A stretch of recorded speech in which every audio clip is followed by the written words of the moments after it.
So guys, what's up? So for today's video guys, namasula sa inyong angkol guys no, sa kadagatan sa Lapu-Lapu guys. So maura ganyan yung nakuha guys no, mga gagmayng isda, sari-saring isda guys, kaning abot og hapit usa ka kilo guys. So mao ni karon lang guys ang iyang kuha gikan sa iyang pagpamingwit no.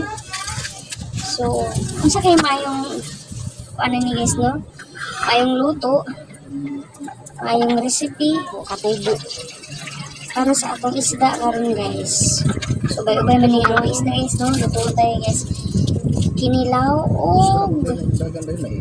paksiw. So murag lami-lami guys, kay tamis-tamis ni sabaw guys, tamis-tamis din sabaw ni ingani kagagmay nga mga isda guys no, fresh kayo ang iyang kuha nga mga isda ni angkol. So karon guys, ato na ning dagon sa taas guys, para ato na ning limpyuhan iyang kuha na sobra jud kakuti kadaghan naman lang guys. Thank you Lord kay makasuda lang itawon ang mga pobre uyamot. So guys, di jud magpauli guys ang butiti ning kabyon bagid guys kay mukuyog ni angkol.